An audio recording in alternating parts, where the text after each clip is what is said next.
बहुत अच्छे, पूरा मजमा मोहब्बत से बोले सुभान अल्लाह। दोस्तों आपने सुन लिया है भाई, सुन लीजिए बाबू। Where are you going, please nice take. ऐसा है कि एक राउंड ख़त्म हुआ है, अब तकीर होगी। तकीर के बाद असद भाई, पैकर शादाब भाई और जनाब अशरफ रज़ा भाई, ये तीनों साहबान आएंगे और सब पढ़ेंगे। लेकिन शर्त है कि आप रहोगे तब, क्या समझे मेरी बात, आप दूर रहेंगे तब, वरना कटपिश होगा। बहुत तेज़ी के साथ है बाबू। मुल्क की गिर शोहरतों का मालिक, दिल गिर शोहरतों का मालिक, कश्मीर से कन्याकुमारी तक अपने मुल्क को फैज़याब करने वाला खतीब, एक बहुत बड़े इदारे का मोहतमीम, जिसने पूरे भारत को अपनी दुआओं से नवाजा है। आज उसी ज़ात की आमद हो रही है। ए मियाँ, एक अच्छा लहजा, एक अच्छी गुफ्तगू, एक अच्छी फिक्र आपके हवाले होने जा रही है। यानी खतीबुल हिंद हज़रत अल्लामा मौलाना नुमान अख्तर फ़ाइकुल जमाली साहब किबला दामर बरकत कुत्ती मदवानी आप मोहतमीम दारुल फैजुल बारी नवादा बिहार की आमद है। हलचल सिमानी शेर के साथ दावत इश्क दे रहा है कि गुफ्तगू मत कीजिए बेवजू सरकार की, गुफ्तगू मत कीजिए बेवजू सरकार की, सुनने आते हैं मलाइक गुफ्तगू सरकार की। नारे तकबीर, जोर से पूरा मजमा जोर से बोले, नारे तकबीर, नारे रिसालत, मसलके आला हजरत कॉन्फ्रेंस। अब हजरत आपके सामने सुन लीजिए फिर ऐलान कि हजरत के फौरन बाद असद इकबाल साहब को ही खड़ा किया जाएगा। बैठे रहिए, लोगों ने फरमाइश किया नबी पढ़ने की, इंशाल्लाह पढ़ेंगे।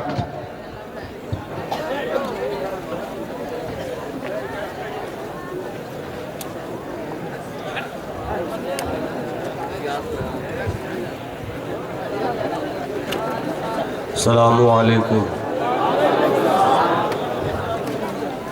अल्हम्दुलिल्लाह अल्हम्दुलिल्लाहि रब्बिल आलमीन वहदह वस्सलातु वस्सलामु अला मौला नबिय्य बअदह व अला आलिहि व सहबिही व हिब्बिही अजमाईन।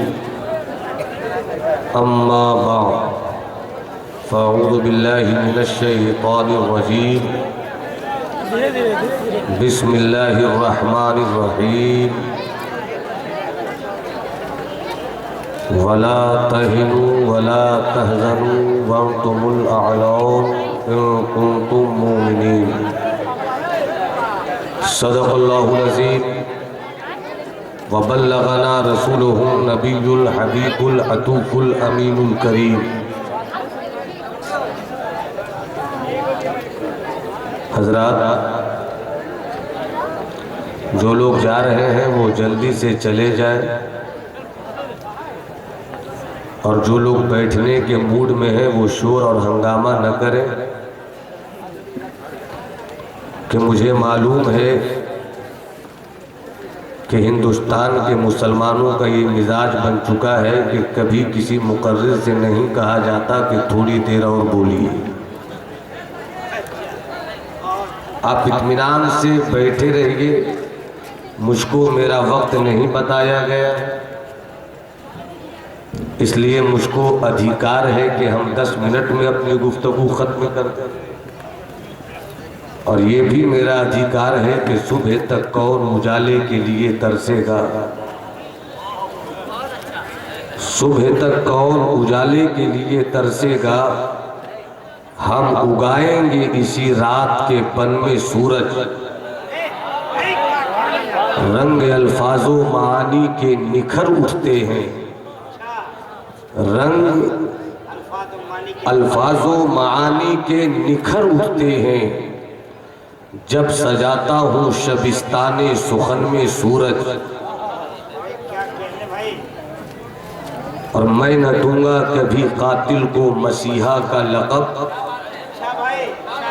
मैं न दूंगा कभी कातिल को मसीहा का लक़ब, सारी दुनिया भी अगर सर पे उठा ली जाए। जो लोग चले गए वो चले गए, जो लोग बैठे हैं, जो लोग बैठे हैं उनको भी अपना वक्त बचाना चाहिए, क्योंकि अभी हिंदुस्तान में जो मुसलमानों का वक्त गुजर रहा है, आज अगर हमने अपने इस वक्त को नहीं बचाया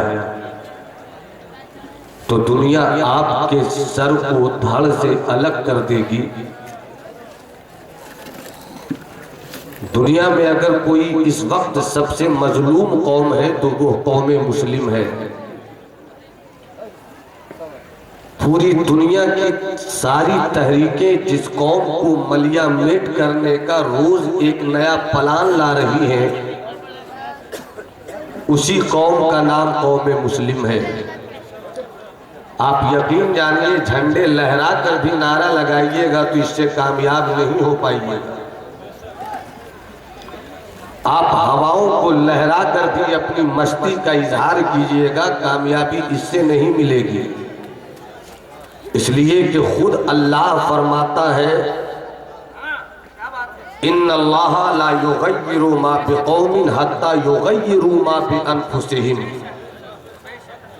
किसी भी कौम की हालत उस वक्त तक नहीं बदलती है, अल्लाह नहीं बदलता है, जब तक कि वो कौम खुद अपनी हालत को बदलने के लिए तैयार न हो जाए। आप ये सोचते हैं कि हम बहुत कामयाब हैं, तो ये आपकी भूल है। आप अगर ये सोचते हैं कि मेरे पास 10 गाड़ियां हैं तो कामयाबी मेरे पास है, तो आप यकीनन बेवकूफों की जन्नत में रहकर अपनी जिंदगी गुजार रहे हैं। अगर आप ये सोचते हैं कि आपके पास जमीन प्रॉपर्टी और बैंक बैलेंस है तब आप कामयाब हैं, तो ये आपकी कामयाबियों की वजह नहीं है। इस कौम की कामयाबी उस वक्त है जबकि ये कौम मुकम्मल तरीके से मोमिन हो जाए। 12 साल की अपनी खिताबत के सफर के दौरान मैंने नारे भी बहुत लगवाए हैं और अपने जुमले के वजूद से चिपके हुए, हाथ से लगे हुए पंजे से जो उंगलियों का रिश्ता है और उंगलियों में जो नाखून है, तदबीर के नाखून का इस्तेमाल किया तो तकरीर के दरमियान नारों की भीड़ भी मैंने लिया है। मगर अब बहुत सारी बातें जी चाहता है छोड़ दूं, चूंकि मेरी कौम सुनना नहीं चाहती। ये नादा गिर गए सजदे में जब वक्ते कयाम आया। जब मेरी कौम को सजदा करना चाहिए मेरी कौम खड़ी हो जाती है, और जब कौम को जरूरत इस बात की होती है कि रुकू में आ जाए तो मेरी कौम रुकू लिए बगैर सजदे में चली जाती है। सजदा तो पा लिया जाएगा, हे बाबू बैठो चैन से, सजदा तो पा लिया जाएगा, रुकू तो पा लिया जाएगा, मगर पूछिए उलमाए किराम और बावकार शुराए अहले सुन्नत से, नमाज नहीं होगी। नियत पहले करो, फिर तकबीर तहरीमा के साथ अपने हाथ को नाक के नीचे बांध लो, फिर सना पढ़ो, फिर सूरह फातिहा की तिलावत करो। इस तरीके से तरकीब के बाद तरकीब, तरतीब के बाद तरतीब जब तक नहीं होगी, सजदे तो होंगे मगर नमाज अदा नहीं होगी। रुकू तो पाया जाएगा मगर नमाज नहीं होगी। आज पूरी दुनिया आपको तबाह कर रही है, और हम हैं कि सोचने को तैयार नहीं है। हम नबी के नाम पर सर कटाने की बात तो करते हैं, मगर जब मुअज्जिन मस्जिदों के मीनारों से आवाज देता है हैया अलल सलाह हैया अलल फलाह, सर कटाने को तैयार होते हैं मगर सर झुकाने को तैयार नहीं होते। ये है मेरी कौम की हालत, ये है मेरी कौम की हालत। हंसने का वक्त चला गया, जितना रो सकते हो रो, जितना अपनी बेबसी की हालत पर अपने हाथों से मातम कर सकते हो करो।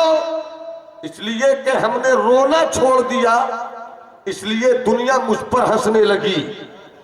अमेरिका मुझ पर हंसता है, रशा मेरी हंसी उड़ाता है, ब्रिटानिया के गोल मेज पर बैठे हुए बड़े बड़े सर वाले लोग अगर किसी कौम के ख्याल को अपने टेबल पर सजाए हुए कागज में सबसे बुरी नजर से देखते हैं तो वो मेरी कौम के बेटे हैं।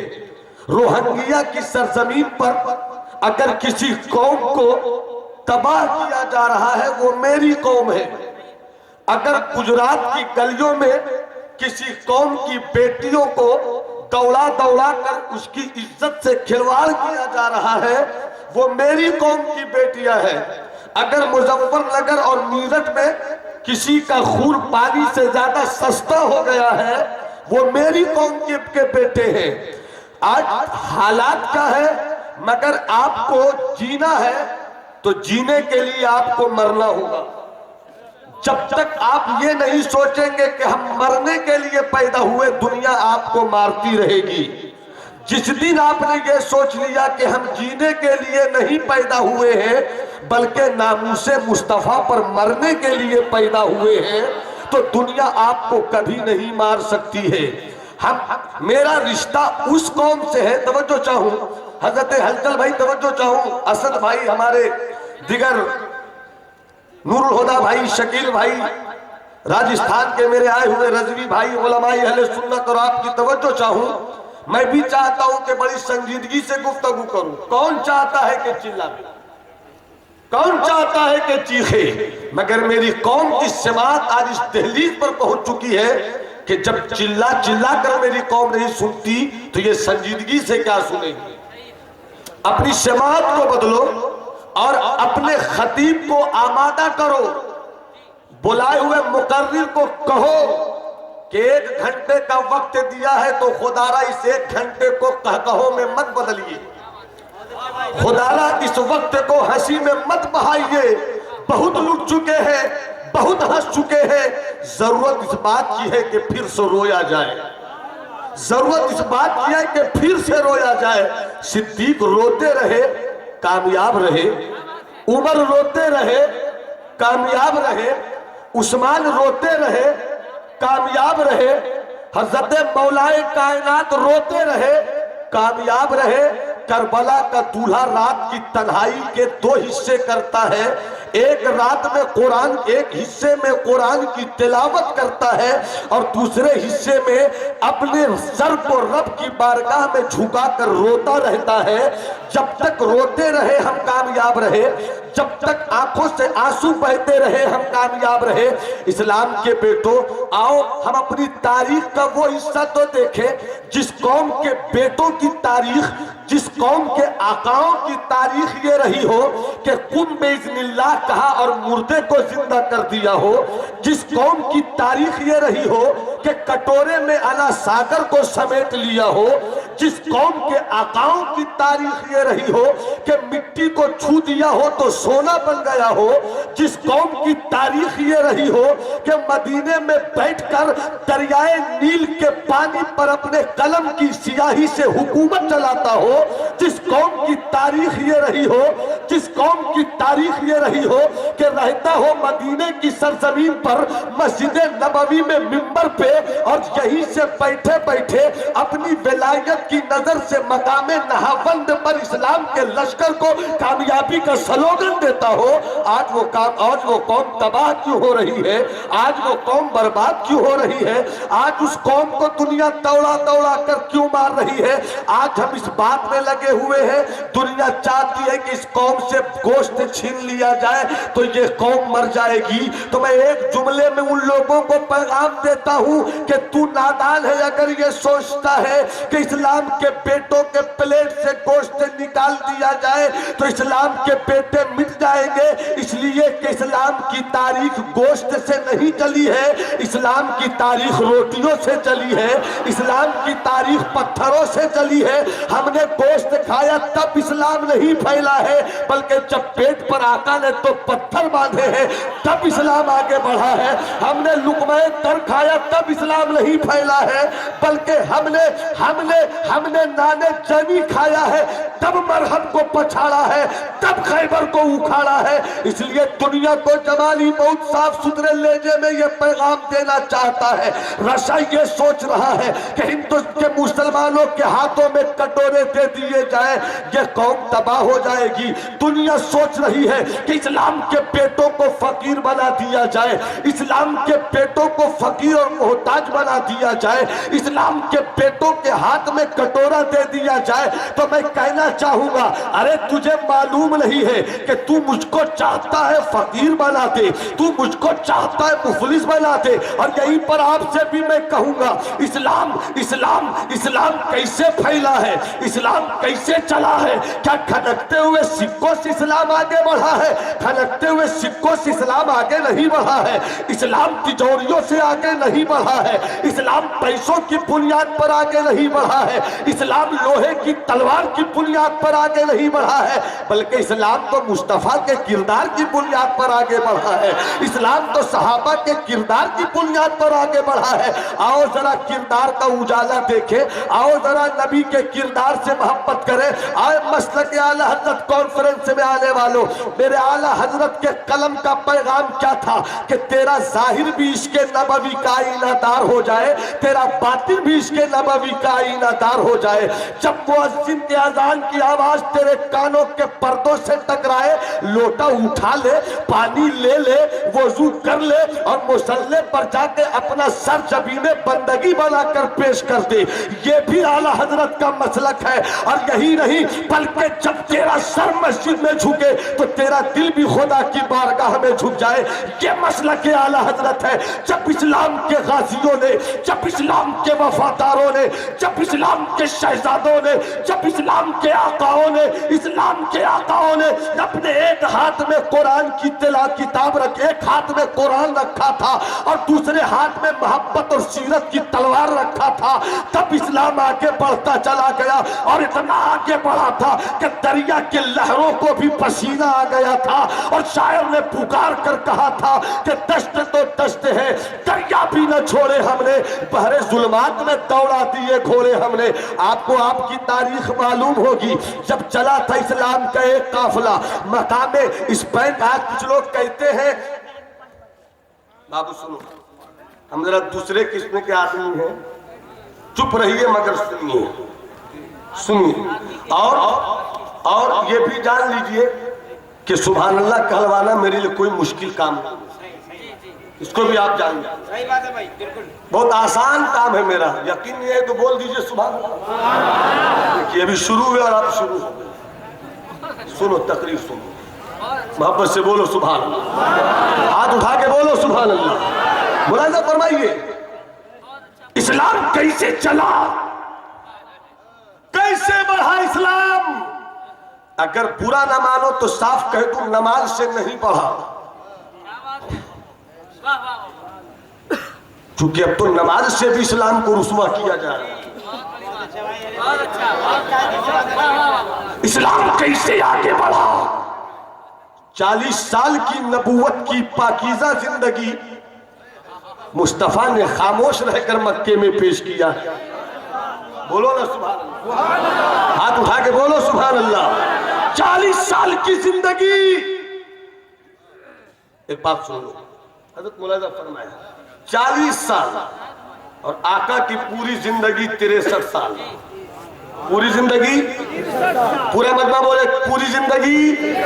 अभी तक पूरे लोगों की, सारे लोगों की आवाज नहीं आई। पूरा मजमा एक आवाज में बोल दे मेरे आका की पूरी जिंदगी। 63 ईयर, 63 साल मेरे नबी की जिंदगी, और 63 में 40 साल खामोश रहे, नबूवत का ऐलान नहीं किया, मगर मेरे नबी का बचपन लाजवाब। जब तक पूरा मजमा नहीं बोलेगा हाथ इसी तरह रखूंगा। करबला के शहीदों का वास्ता है, हाथ उठा के बोलो। अली असगर की मजलूमियत का वास्ता है, हाथ उठा के बोलो। अली अकबर की जवानी का वास्ता है, हाथ उठा के बोलो। हजरत कासिम के सेने की लड़ियों का वास्ता है, पूरी जिंदगी से बोल दो या रसूल अल्लाह। 40 साल की पाकीज़ा जिंदगी, अगर नौमान अख्तर अपनी इस 35-36 साल की जिंदगी में पारसा हो गया तो कोई कमाल की बात नहीं। अगर हजरत हलचल सिवानी ने अपनी 45 और 50 साल जिंदगी की सरहद में दाखिल होकर अपनी जिंदगी पर पारसाई के झंडे लहराए तो कोई कामयाबी नहीं। अगर हजरत असद इकबाल ने अपनी 40 साल जिंदगी में दुनिया के सामने अपने आप को तकवा शियार बनाकर पेश किया तो कोई कामयाबी नहीं। अरे जब मेरे नबी ने नबूवत का ऐलान नहीं किया और 40 साल मुस्तफा उसी मक्के में रहे, उसी मक्के में रहे, तो मुस्तफा का बचपन भी लाजवाब है, मुस्तफा का लड़कपन भी लाजवाब है, मुस्तफा की 25 साल की कब्रू कलियल जवानी भी लाजवाब है। और 25 साल की कब्रू जवानी में, 25 साल की करियल जवानी में मेरे मुस्तफा जाने रहमत ने 40 साल बेवा खदीजा से शादी किया और दुनिया को पैगाम दिया कि औरतों की इज्जत दुनिया के बनाए संविधान से नहीं बढ़ती है मगर मुस्तफा के सीने पर नाजिल होने वाले कुरान से बढ़ती है।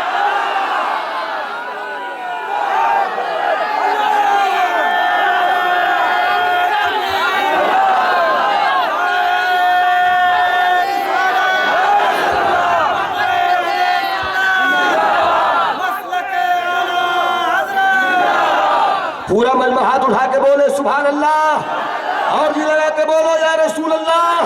अब आइए फिर हम आपसे बातें करते हैं। 25 साल की मेरे आका की जिंदगी, 40 साल खदीजा से शादी किया और शादी करके बता दिया कि कुछ लोग अपनी बेटियों और बहुओं और बीवियों की खबर नहीं रखते और इस्लाम की बेटियों की खबर लेने चले हैं। इस्लाम की बेटियों की खबर लेने चले हैं तो ऐसे नादानों से कह दो कि हिंदुस्तान तेरे बाप का नहीं है, हिंदुस्तान हमारे ख्वाजा पाक का है।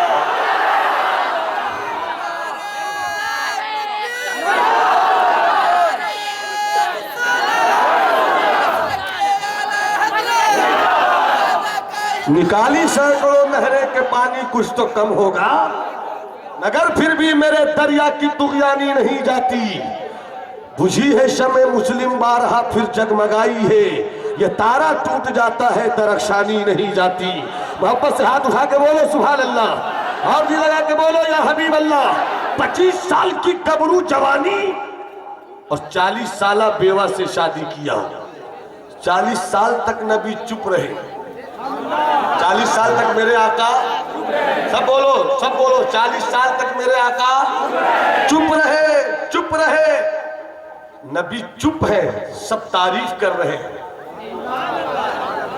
अबू जेल भी बोलता है मोहम्मद का जवाब नहीं, अबू लहब भी बोलता है मोहम्मद का जवाब नहीं।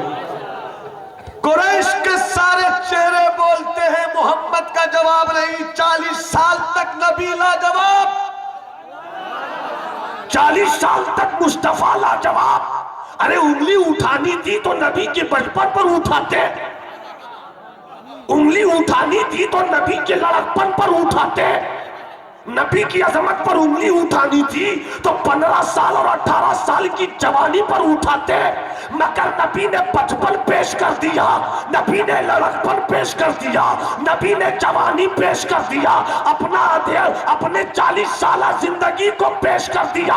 गोया दुनिया को ये बता दिया, दुनिया को ये मुस्तफा ने समझा दिया कि जो नबी 55 से लेकर 40 साल तक बगैर नबूवत का ऐलान किए इतना बेदाग रहता हो, वो नबूवत के ऐलान के बाद कितना बेदाग रहेगा।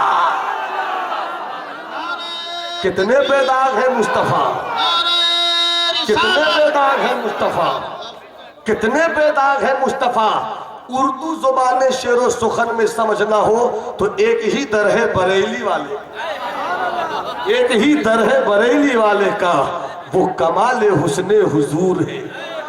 बोलो ना भाई सुभान अल्लाह, अरे मुस्कुरा के बोलो सुभान अल्लाह। वो कमाल हुस्ने हुजूर है कि गुमाने नक्श जहां नहीं, यही फूल खार से दूर है, यही शम्मा है कि धुआं नहीं, यही बोले सिदरा वाले चमने जहां के थाले, सभी मैंने छान डाले, तेरे पाए का ना पाया, तुझे यकने यक बनाया, सरवर कहूं के मालिको मौला कहूं तुझे, बागे खलील का गुले जेबा कहूं तुझे, तेरे तो वस्फ ऐबे तनाही से है बरी, हैरा हूं मेरे शाह मैं क्या क्या कहूं तुझे। आखिर रजा ने खत्म सुखन इस पे कर दिया, खालिक का बंदा खल्क का मौला कहूं तुझे। अब तवज्जो चाहूं आपकी समात मेरी तरफ मुकम्मल रहनी चाहिए। 40 साल में मुस्तफा ने फरहान की चोटी से दुनिया इंसानियत को कामयाबी की दावत देते हुए खिताब किया, क़ुलू ला इलाहा इल्लल्लाह तुफ़्लिहू। ऐ पत्थरों की पूजा करने वालों, ऐ दरख्तों की पूजा करने वालों, कामयाबी दरख्तों की पूजा में नहीं है, जिसने दरख्त को पैदा किया उसकी इबादत करो, जिसने पत्थरों को पैदा किया उसकी इबादत करो। कहां घूम रहे हो, कहां अपनी जबीने बंदगी को तबाह कर रहे हो। अरे इंसान है तू, इंसान, पत्थर तेरे लिए, दरख्त तेरे लिए, शजर तेरे लिए, हजर तेरे लिए, जमीन तेरे लिए, आसमान तेरे लिए, कहकशा तेरे लिए, फूलों की महक तेरे लिए, तारों की चमक तेरे लिए, पत्तों की खड़क तेरे लिए, कश्मीर के उदे उदे नीले नीले पीले पीले फूल तेरे लिए, झारखंड का कोहिस्तानी सिलसिला तेरे लिए। ए मोए इंसान, अरे सब तेरे लिए है, तू रब के लिए है, तू अल्लाह के लिए है। अपनी बंदगी को मत कहीं और निचोड़, अपनी बंदगी की पेशानी को मत कहीं और कुर्बान कर, एक अल्लाह की इबादत कर। 40 साल तक नबी का कोई मुखालिफ नहीं था, और जैसे ही सच्ची बात कहा मुखालफत शुरू हो गई, मुखालफत शुरू हो गई, मुखालफत होती रही। इतनी मुखालफत हुई कि आका के राहों में कांटे बिछाए गए, मगर मुस्तफा ने दुआ दिया। सच्ची बात है तो बोलो सुभान अल्लाह। पीठ पर आका की पुश्ते मुबारक पर जालिमों ने ओझड़ियां डाल दी, मगर मुस्तफा ने दुआ दिया। ताइफ की वादियों में आका के पाए नबूवत को जालिमों ने पत्थरों से लहूलुहान कर दिया। आहा, तारीख पढ़िए तो जी कहता है कि दिल तू रोता क्यों नहीं, आंखें तू बरसती क्यों नहीं। आका ने क्या क्या नहीं सहा हमारी खातिर, आपकी खातिर। रिवायत है, सुनो सुनो मेरे दोस्तों, रिवायत है कि जब आका के पाए मुबारक पर औबाश ताइफ के लौंडों ने पत्थर बरसाया, आका के एक पाए मुबारक पे पत्थर बरसा, दर्द हुआ, तकलीफ हुई, आका ने अपने पाए मुबारक को सहलाना शुरू किया। अभी एक पाए मुबारक का दर्द निकला भी नहीं कि दूसरे पाए मुबारक पर पत्थर बरसने लगा। आका ने अभी उस दर्द को सहलाया नहीं, फिर पत्थर पहले पांव पर आके बरसने लगा। और ऐसे माहौल में आ गए तायरे सिदरा, आ गए पहाड़ का फरिश्ता, और कहते हैं या रसूल अल्लाह, बस हुक्म हो दोनों पहाड़ों को मिला दूं, ये कौम तबाह हो जाए, मगर मुस्तफ़ा ने बद्दुआ नहीं दिया बल्कि दुआ ही दिया। बद्दुआ नहीं किया मुस्तफ़ा ने, दुआ ही दिया है। ये है नबी का किरदार, ये है आका का इखलाक। आज हमारे पास सब कुछ है मगर वो किरदार नहीं। जब जब जब हज़रत तारिक बिन ज़ियाद इस्लाम का एक लश्कर लेकर चले स्पेन की सरजमीन पर, वो जिंदगी, वो सरजमीन उंदुलुस, लोग कहते हैं कि हिंदुस्तान में मुसलमान बहुत, याद रखना मुसलमान खतरे में आ सकता है मगर इस्लाम कभी खतरे में नहीं आएगा। इस्लाम कभी खतरे में नहीं आएगा। हाय आया यूरी से तातार के अफसाने से, पासमा मिल गए काबे को सनम खाने से।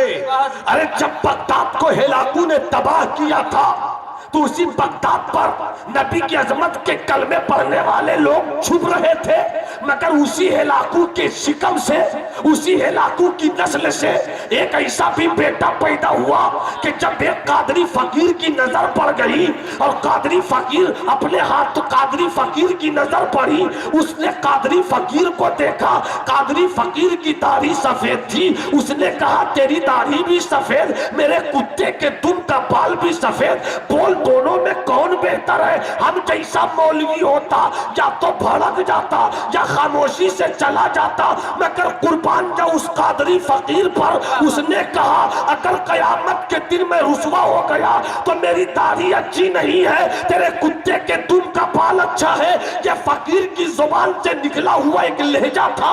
रात की तन्हाई आई, हेलाकू का पोता अपने महल में बिस्तर पर सोने को पहुंचा, महल के गद्दे पे लेटा है मगर नींद नहीं आती, फकीर कुटिया में है मगर आराम से सो रहा है। ए बादशाह तुझे नींद क्यों नहीं आती? ए हेलाकू के पोते तुझे नींद क्यों नहीं आती? अरे मौत तुझे छू नहीं सकती है? किसी जालिम के जुल्म की बुनियाद पर तू सोता क्यों नहीं है? लाओ लश्कर तेरे पास है, फौज का हुजूम तेरे पास है, नेज़ों की भीड़ तेरे पास है, तलवारों का हंगामा तेरे पास है, तू सोता क्यों नहीं? तो वो जवाब देता है, अरे कादरी फकीर के जवाब ने मेरी नींद छीन लिया है, एक कादरी फकीर के लहजे ने मेरी नींद उड़ा लिया है। रात की तन्हाई है, महल से उतरे हैं, फकीर की कुटिया में गए हैं, पांव दाबना शुरू किया है, कादरी फकीर उठ गए, कहो हेलाकू के नस्ल के लाल यहाँ गरीब की कुटिया में क्यों आए? तो जवाब दिया,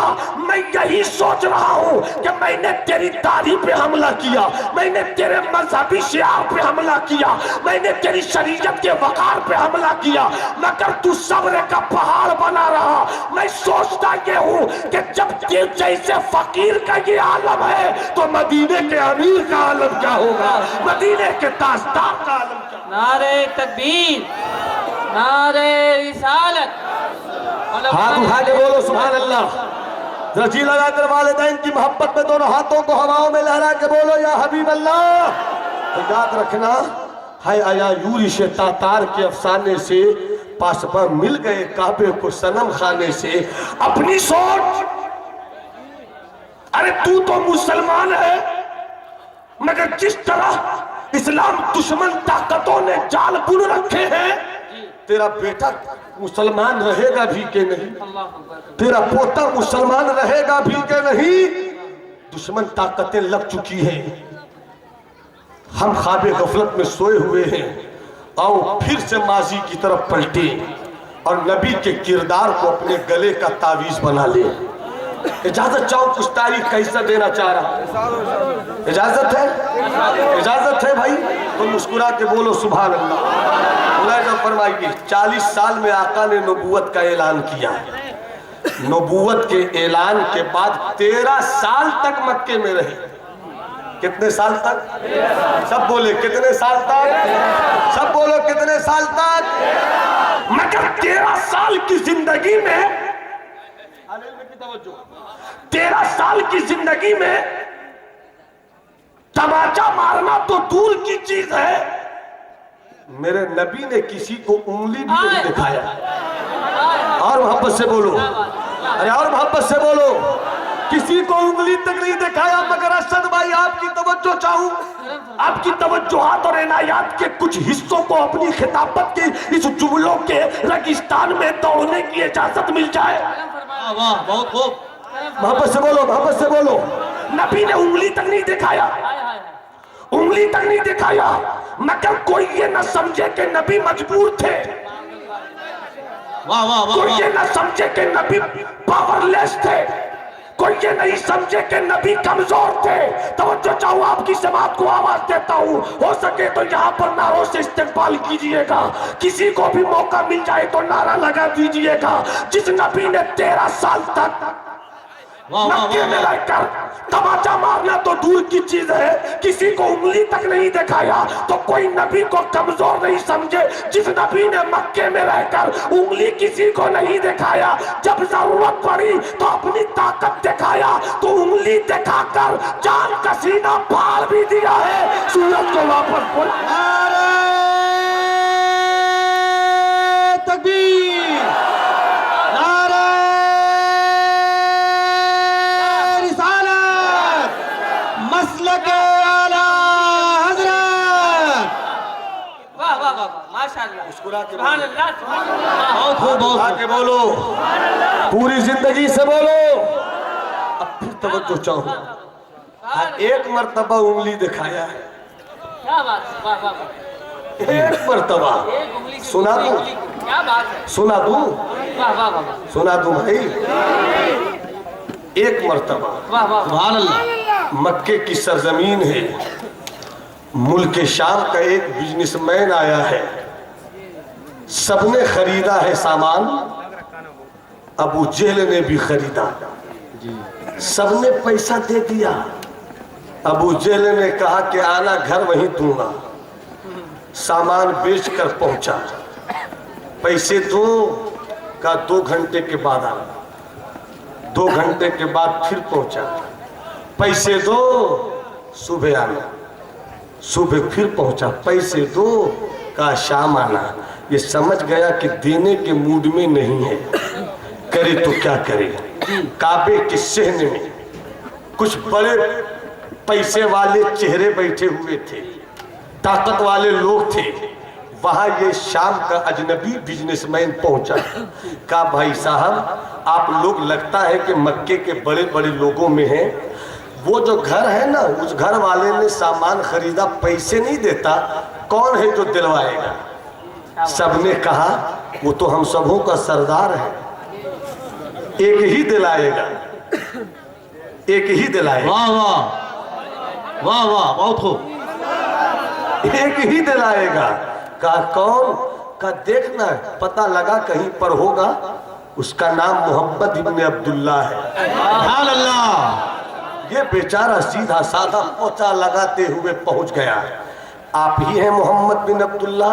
अभी नबूवत का ऐलान किया है, मुखालफत शुरू है, आप ही हैं? कहा मैं हूं। क्या बात है? कहा लोगों ने कहा है कि आप गरीबों को उसका हक दिलाते हैं। सुभान अल्लाह। क्या बात है, दिलाइए ना, दिलाइए ना अपना हक, मेरा हक दिलाइए ना। कहा किसने लिया है? कहा वो जो है ना, वो कोई और होता, कहता कौन टकराने जाता है, मगर नबी ने कहा चल। क्या बात है, सुभान अल्लाह, क्या बात है। जब तक हर कोई नहीं मुस्कुरावेगा मैं चुप रहूंगा। क्या बात वाह है, वाह, हाथ उठाकर बोलो सुभान अल्लाह। सुभान अल्लाह। कहा चल, देखता हूं उसकी औकात कितनी है। है, वाह वाह। चल सही चल। पहुंचे हैं, आका ने दरवाजे को दस्तक दिया, अंदर से अबू जेहल की फिरौनी आवाज आई, कौन? मोहम्मदी आवाज में कहा खोल, मोहम्मद बिन अब्दुल्ला आया है। क्या बात हाँ हाँ हाँ, सुभान अल्लाह। और मुस्कुरा कर, और मुस्कुरा कर, और मुस्कुरा कर, खोल दरवाजा। चला है, बहुत कुछ सोच रहा है, मोहम्मद मेरे दरवाजे पे आया है, आज मोहम्मद की खैर नहीं। दरवाजा खोलता है, देखता है, कुछ बोलना ही चाहता है कि मुस्तफा की उंगली उठी। है, वाह वाह, सुभान अल्लाह। बोल दो, अरे बोलो ना भाई। मुस्तफा की उंगली उठी और कहते हैं हक दे दे दे दे। अबू जेल गया, लाया, दिया। क्या बात। मुस्तफा पूछते अजनबी शाम वाले बिजनेसमैन से, गिन ले, कुछ कम नहीं रहे वरना खैरियत नहीं है। हाय वाह, बोल भाई बोल, क्या बात है। खैरियत नहीं है, देख ले। देखा तो कहा बिल्कुल ठीक है। आका की तारीफ किया, अगर तू न होता मोहम्मद तो मेरा हक मुझे नहीं मिलता। दुआ देता हुआ चला गया, दुआ देता हुआ चला गया। मुस्तफा भी चले गए।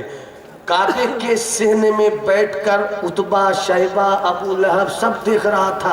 आज मोहम्मद को जब अबू जहल भगावेगा तो बहुत मजा ले, मगर देखा ये तो उल्टा हो गया, सारा प्लान ही कैंसिल। जब चले गए तो वो लोग उठे, फिर दरवाजे को दस्तक दिया। अबू जहल ने कहा कौन? का दरवाजा खोलो, बहुत बेवकूफ बनाए हो। क्या बात है जी, दरवाजा खोलकर क्या बात है? कहने लगे हम लोग तो कहते हो मोहम्मद को ऐसा कर देंगे, मोहम्मद को वैसा कर देंगे, ऐसा कर दो वैसा कर दो। अब कैसा डरे रहे, सारी हेकड़ी निकल गई, दे दिया लाकर। अबू जहल सुनता रहा, सुनकर का चेहरा नहीं देखते, कैसा घबराया हुआ हूं, अभी तक मेरा रंग बदला हुआ है।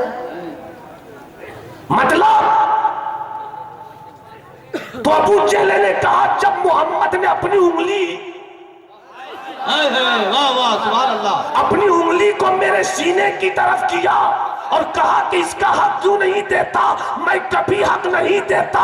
मगर क्या बताऊं, जब नबी ने मोहम्मद ने उंगली किया तो मोहम्मद की उंगली नहीं थी। ऐसा लगता था कि कोई अजदहा हो जो फन मारे, इस इंतजार में हो कि अबू जहल दे दे वरना तेरा सीना फाड़ दे। नारे तकबीर, नारे रिसालत। नबी ने उंगली भी दिखाया है तो गरीबों का हक देने के लिए, क्या बात है, क्या गरीबों का हक देने के लिए। नबी की ऐसी सीरत, और पलट कर देख अपने मुआशरे का हाल, देख अपनी सोसाइटी का हाल। अगर किसी का बाप मुखिया हो गया तो बेटा कॉलर उठा के चलता है, अगर किसी का बाप जिला पार्षद हो गया तो सिर्फ बेटा ही नहीं बल्कि पूरा खानदान मानो कि गरीबों को अपने जूतियों से मसल देगा। याद रखना, इस्लाम इस कैरेक्टर से आगे नहीं बढ़ सकता। अगर तू चाहता है कि तेरे सीने में इस्लाम का फूल अपनी महक लुटाता रहे तो फिर अपने आप को बदलो, बदलो अपनी सोच को। आओ तुम्हें नबी की जिंदगी का एक वाकया सुना दूं। असद भाई, मसला क्या है कि जब मैं जामिया मिल्लिया इस्लामिया में पढ़ता था तो मैंने कुछ बच्चों से कहा, कॉलेज के लड़कों से, जामिया मिल्लिया के लड़कों से, कि भैया ये जो बगल का बाल है इसको खत्म क्यों नहीं करते? तो कहा मौलाना हम फंडामेंटल पे अमल करते हैं। हमने कहा तू फंडामेंटल पे अमल नहीं करता है, तू मुकम्मल मेंटल है, तू कंप्लीटली मेंटल है। कहने लगे मतलब? मैंने कहा सुन, नबी की हर अदा बड़ी है, नबी की कोई अदा छोटी नहीं है, सब बड़ी है, सब बड़ी है। कहने लगे मतलब? मैंने कहा आओ तुम्हें सुनाता हूं एक कहानी। इस्लाम नबी की किन अदाओं से फैला है।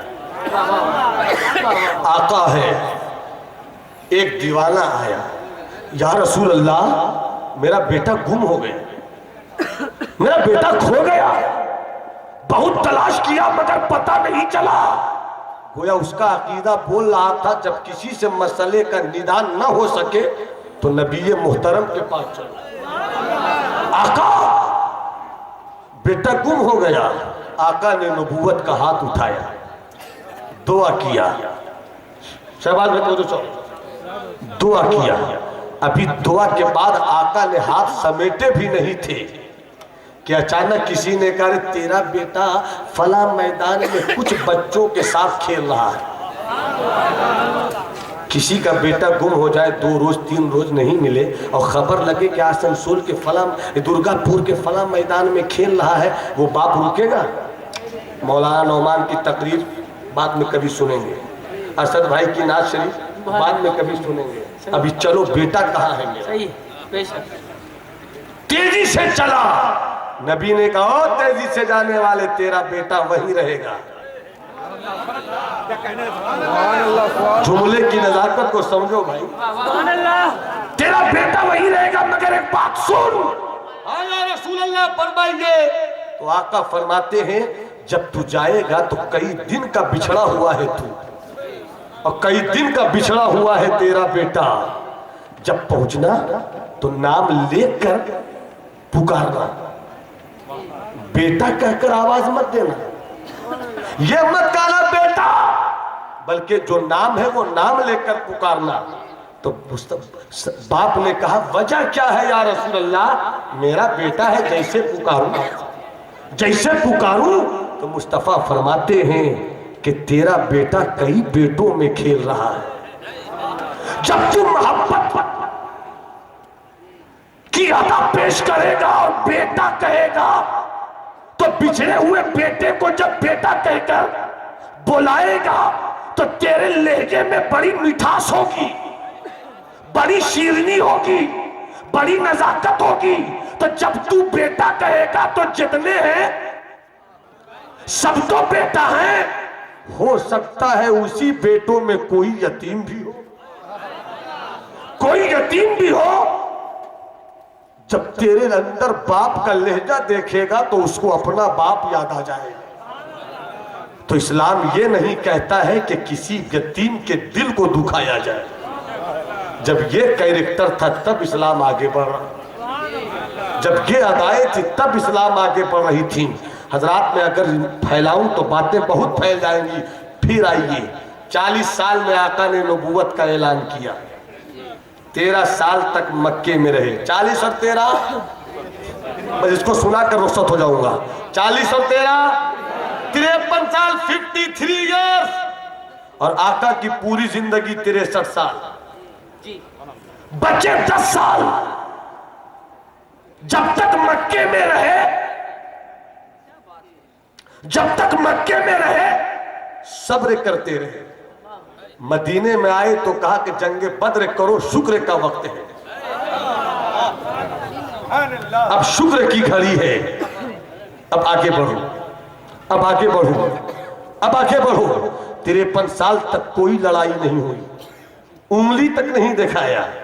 और जब मदीने आए तो वो दिन भी आया कि जंगे बद्र हुई, वो दिन भी आया कि जंगे खैबर, वो दिन भी आया कि जंगे हुनैन, वो दिन भी आया कि जंगे उहुद। और 10 साल नबी ने मदीने में रहकर इस्लाम के झंडे को फैलाया।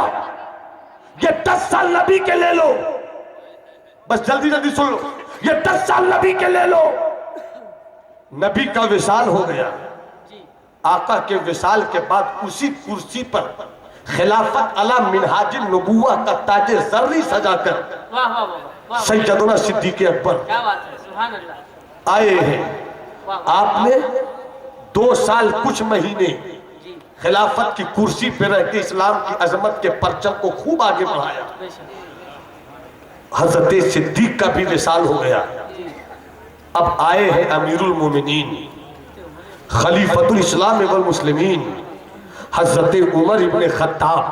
आप 10 साल 6 महीने कुछ दिन रहे, चलो राउंड फिगर में मान लेता हूं 11 साल। अब अपनी समात को करीब करो ताकि मेरी गुफ्तगू का हिस्सा आपसे मुसाफा कर ले। 10 साल नबी की जिंदगी के, 3 साल सिद्दीक की जिंदगी के, 11 साल उमर की जिंदगी के, 10 साल 3 13 साल, 13 11 24 साल। 24 साल में जितना मजहब इस्लाम फैला, दुनिया का कोई मजहब इतना तेजी से नहीं फैला। पूरा मन में हाथ उठा के बोले सुभान अल्लाह। एक हाथ मां की मोहब्बत में, दूसरा हाथ बाप की मोहब्बत में, दोनों हाथों को हवाओं में लहरा के बोलो या रसूल अल्लाह। अब जमाली को और करीब आने की इजाजत दे दो। 24 साल 24 साल 24 साल 24 साल में इस्लाम इतना बढ़ा कि अगर इस्तिलाह की खालिस उर्दू जुबान पेश करूं तो 22 लाख मुरब्बा मील पर इस्लाम की अजमत का सूरज लहरा रहा था। और आपसे अगर बात करूं आपकी जुबान में तो आधी दुनिया पर इस्लाम का सबसे परचम अपनी कामयाबियों के परचम लहरा रहा था। आधी दुनिया, कितनी दुनिया? हाथ उठा के बोलो कितनी दुनिया? अरे हाथ उठा के जोर से बोलो कितनी दुनिया? आधी दुनिया पे एक जुमला बोल देता हूं, सब तड़पेंगे मगर असद भाई कुछ ज्यादा तड़पेंगे। मुझे यकीन है, मुझे इस जुमले पर इतना कमांड है क्योंकि जुबान मेरी है मगर इस जुबान पर करम का बादल तो मेरे अमीरुल मोमिनीन उमर की अदालत के तेवर का है। क्या बात है, क्या बात है, क्या बात है। बोल दो, वाह वाह वाह, बोल दो। बोला ऐसा फरमाइए, जब एक अंग्रेज ने, यही तो अफसोस है मेरे दोस्त कि आज मेरे घर में कुरान है तो हम कुरान को नहीं समझ पा रहे हैं, मगर वही रशा जब इश्तिराकियत ने अपना कब्जा जमाया तो खुला ऐलान किया कि कहीं कुरान न दिखे, यहां तक कि कहीं अरबी जुबान न दिखे। कुरान नहीं था मगर इस्लाम के जो हाफिज थे उन्होंने वहां के बच्चों को तहखाने में ले जाकर पढ़ पढ़ के इतना बच्चों को कुरान याद दिला दिया, इतना याद दिला दिया, इतना याद दिला दिया कि जब एक मुसलमान उस मुल्क में घूमने के लिए गया तो 7 कुरान लेकर गया, 7 कुरान लेकर गया। सुन भाई, 7 में कुरान लेकर गया तो वहां के मुस्लिम बच्चों को भनक लग गई कि आने वाला मुसलमान है जी। घर बुलाया चुपके से, मस्जिद से वो गए घर, चाय पिलाया और कहा कुरान देखा नहीं है दिखाइए ना। हाय हाय हाय, कुरान देखा नहीं दिखाइए ना। जब दिखाया तो कहा यही है कुरान, आंखों से लगाया, सर पे रखा और कहने लगे छोटे छोटे बच्चे कि मैं ये तो नहीं बताऊंगा कि कहां पर अल्हम्दुलिल्लाह लिखा है, मैं ये तो नहीं बता पाऊंगा कि तिलकर रसूलो फदलना बादहुम अला बात कहां पर है, मैं ये तो नहीं बता पाऊंगा कि कुल हुवल्लाहु अहद कहां पर है, इसलिए कि कभी देखा ही नहीं, हमने तो सुनकर कुरान याद किया है। मगर कहिएगा ना तो अल्हम्द से शुरू करूंगा और वन्नास की सीन पे खत्म करूंगा। अरे जिससे कुरान छीन लिया जाए तो तहखानों में बैठकर कुरान की हिफाजत करे। इस्लाम के बेटो, तेरे घर में तो कुरान है, तू क्यों नहीं कुरान पढ़ता, तू क्यों नहीं कुरान की तिलावत करता? अब कब तिलावत करेगा? वक्त आ गया है, तिलावत शुरू कर, वक्त आ गया है, अपना इलाज कर, वक्त आ गया है कि फिर से नबी के इश्क को अपना किबला बना, वक्त आ गया है कि फिर ख्वाजा खाजगा की चौखट से सच्ची अकीदत का रिश्ता जोड़ ले, वक्त आ गया है कि महबूबे इलाही की महबूबियत को अपने ख्याल के सर का ताज बना ले, वक्त आ गया है कि ख्वाजा कुतुबुद्दीन की कुतुबियत की चादर को ओढ़ ले, वक्त आ गया है कि हज़रत मखदूम शफियत का तेवर बना ले, वक्त आ गया है कि बरेली के रजा के कलम के निब की निकली हुई रोशनाई को अपनी कामयाबियों के रास्ते में समंदर की लहरों की तरह जगह दे दे, कुछ इस तरह बात बनकर सामने आ जाए कि किल के रजा है खंजरे खुखार बरकरार, आता से कह दो खैर बनाए न शर करे। क्या बात है। नारे तकबीर, नारे रिसालत। जवाब सुनो, कॉन्फ्रेंस, जवाब सुनो हजरत उमर का, जवाब सुनोगे? कितने लोग जवाब सुनेंगे? हाथ उठाइए, अपने हाथों को अपनी जगह रखिए और जब ये जवाब अच्छा लगे तो मुस्कुरा कर सुभान अल्लाह कहिएगा। क्या बात है। एक अंग्रेज ने जब हजरत उमर की जीवनी पढ़ी जी बायोग्राफी तो एक जुमला कहा, हलचल साहब, जी असद भाई, जी हजरत चिश्ती साहब, एक जुमला कहा, जुमला सुनो, दर्द भी है और हजरत उमर की अजमत का इजहार भी है। कहता है काश काश इस्लाम को एक उम्र और मिल जाती। काश इस्लाम को एक उम्र और मिल जाता। ये उम्र तेरे अंदर बात क्या थी? लोग सिर्फ इतना कहते हैं बड़े जलाली थे। अरे दुश्मनों पर जलाल थे, दोस्तों पर शबनम थे। इजाजत हो तो 5 मिनट में कहानी सुना। मुस्कुरा के बोलो सुभान अल्लाह, हाथ उठा के बोलो सुभान अल्लाह। आओ उमर की जिंदगी का एक हिस्सा सुनाते। सुना होगा औरों से भी, मुझसे भी सुनिए। हर गुलेरा रंगो बुए दीगर, हर फूल का रंग अलग है, महक अलग है। मैं भी अलग फूल की महक पेश करूँ। मुलाहिजा फरमाइए, मदीने की सरजमीन है, शबे दैजूर के सन्नाटे हैं, रात की तारीकी है, पूरा मदीना सो रहा है, मगर उमर मदीने की गलियों का तवाफ कर रहा है। तसव्वुर में हमने पूछा, आका सोते क्यों नहीं? सोते क्यों नहीं आका? दिन भर बहुत परेशान रहते हैं, दिन भर बहुत परेशान रहते हैं। मिस्र भी आप ही को देखना पड़ता है, इराक भी आप ही को देखना पड़ता है, नहावंद भी आप ही को देखना पड़ता है। रात में तो सो जाइए। हजरत उमर जवाब देंगे, गुलामों कैसे सो जाऊं? रात की तन्हाई में निकलकर ये देखना चाहता हूं कि कोई भूखा रो तो नहीं रहा। इसलिए मैं निकल रहा हूं कि कहीं किसी जालिम के पंजे जुल्म इस्तिबदाद में किसी मजलूम की गर्दन को मरोड़ने की कोशिश तो नहीं कर रखा।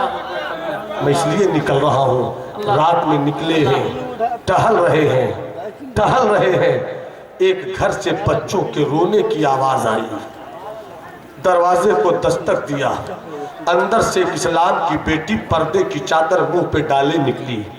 देखकर कहती है, ओ मर्दे फकीर, ओ बारोब चेहरे वाले, रात की तारीकी में मेरे घर के दरवाजे को खटखटाने का मतलब क्या है?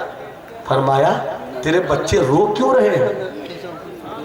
का रोवे नहीं तो क्या करें? भूख लगी है, भूख लगी है। अभी औरत ने इतना ही कहा था कि हजरत उमर की नजर चूल्हे पे पड़ गई, जिस पर हंडिया भी औरत ने चढ़ा रखा था और चूल्हे में आग भी थी मौजूद। कहने लगे कि तुमने देर से चूल्हा क्यों जलाया? पहले जलाती, खाना बनाती, बच्चे खा लेते, सो जाते। बच्चे रोते तो नहीं? बच्चे तेरे रोते हैं, दिल मेरा तड़पता है, दिल मेरा तड़पता है। क्यों देर किया? इस्लाम की बेटी की आंखों में आंसू आ गए, आंखों में आंसू आ गए। कहा, तूने दर्द की कहानी क्यों छेड़ दिया? हम तो दिल ही में रखना चाहते थे, मगर छेड़ दिया तो सुन। न चावल है न आटा है। इस्लाम कैसी गरीबी में आगे बढ़ा है, इस्लाम कैसी फकीरी में आगे बढ़ा है। आज मेरे पास सब कुछ है, मगर हाल क्या है? उन लोगों के पास कुछ नहीं था, मगर हाल क्या था? हाल क्या था?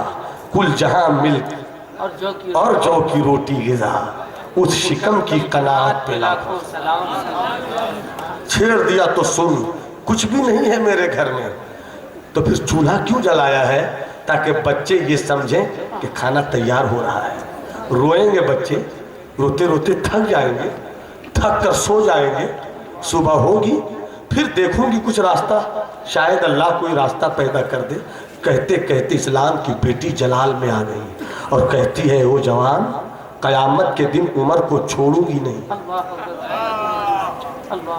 कयामत के दिन उमर को छोड़ूंगी नहीं। खुदा की अदालत के कटघरे में उमर को मुजरिम बनाकर खड़ी कर दूंगी कि मौला, जब उमर को मदीने के भूखों का ख्याल नहीं आया तो बैतुल मुकद्दस के भूखों को क्या जानता होगा। मैं भूख से मर रही थी और ये खलीफा बना बैठा था। इतना सुना उमर ने, ऐसा लगे कि पांव के नीचे से जमीन खिसक गई हो। तेज कदमों से भागे, आवाज दी अपने गुलाम असलम को, असलम, अरे कहाँ हो असलम? अरे जल्दी निकलो असलम, इससे पहले कि मुझ पर कयामत टूट पड़े। असलम ने आवाज दी, आका, आपका वफादार गुलाम रात की तन्हाई में भी हिफाजत करता है, सोता नहीं है। आका क्या बात है? का बैतुल माल खोल। बैतुल माल खोलते हैं, 22 लाख मुरब्बा मील का वाली आधी दुनिया का खलीफा गए अंदर, एक कांधे पे घी का कनिस्टर उठाया और एक बोरिये में रखा, खिताबत की जुबान में प्याज भी, आलू भी, नमक भी, मिर्च भी, मसाला भी, आटा भी, चावल भी, सब रखा। दूसरे कांधे पे उस बोरिये को रखा, चल पड़े। गुलाम असलम ने कहा, आका अभी गुलाम के पास ताकत है, गुलाम उठाएगा आका। हज़रत उमर ने कहा, आज तो मैं ही उठाऊंगा। बोल दो, क्या बात है? अरे बोल दो, आज तो मैं ही उठाऊंगा। नहीं या रसूल अल्लाह, ये गुलाम अपने मुकद्दर पे नाज करता है कि उमर जैसा इमाम मिला है। ऐ मेरे आका उमर फारूक, मुझको दीजिए ना बोझ, मैं उठा लूं। जब देखा जिद बढ़ गई, उमर फरमाते हैं एक शर्त है। कहा कौन सी शर्त है? कहा शर्त ये है कि कयामत के दिन भी मेरा बोझ उठाना होगा। जवाब सुनो उमर के गुलाम का, वो कहते हैं जज़ाम बिमा कसबत, ये दुनिया है जहां मैं आपका बोझ उठा रहा हूं सरकार, वहां तो सबको अपना हिसाब देना होगा। कौन उमर है जिन्हें नबी ने कहा उमर फिल जन्ना? क्या बात, उमर जन्नती है। कौन उमर के नबी फरमाते हैं कि अगर नबूवत का दरवाजा बंद न होता तो मेरे बाद उमर नबी होते। कौन उमर कि जब गुजरते थे तो शैतान भी देखकर रास्ता काट लेता था। कहा जब वहां बोझ नहीं उठाओगे तो यहां भी मत उठाओ, लेकर चले। फिर दरवाजे को दस्तक दिया, फिर इस्लाम की बेटी ने दरवाजा खोला, फिर आ गए। कहा पहले खाली आया था, अब लेकर आया हूं। मैं चूल्हा जलाऊंगा, क्या बात है? मैं चूल्हा जलाऊंगा। आज तो गैस की दुनिया है, धुआं से क्या मतलब।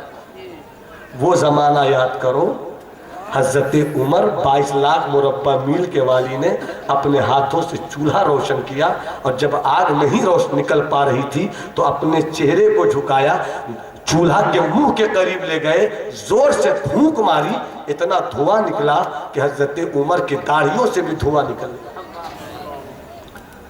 खाना बनाया, बच्चों को उठाया, खिलाया, बच्चे मुस्कुराने लगे, बच्चे मुस्कुराने लगे, बच्चे मुस्कुराने लगे, बच्चे मुस्कुराने लगे।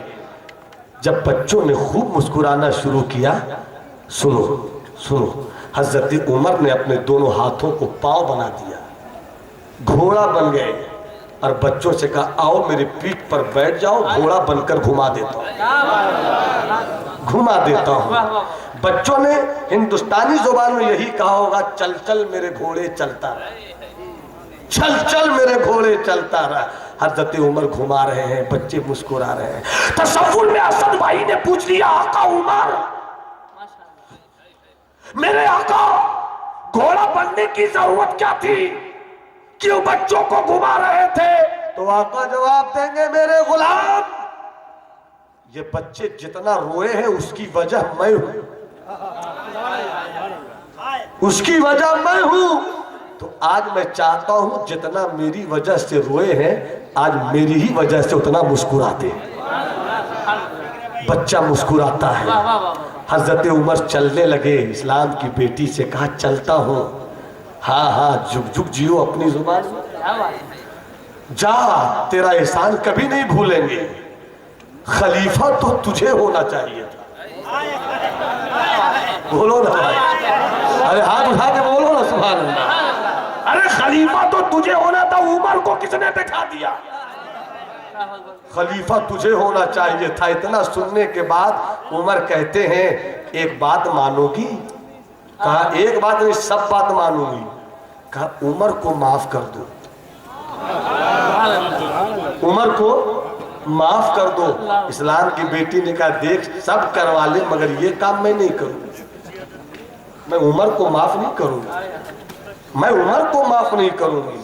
कहा माफ कर दे, तन्हा है, उलझ गया होगा। कहां कहां देखता है वो। इस्लाम की फौज जीत रही है कि हार रही है, उसी को देखना पड़ता है।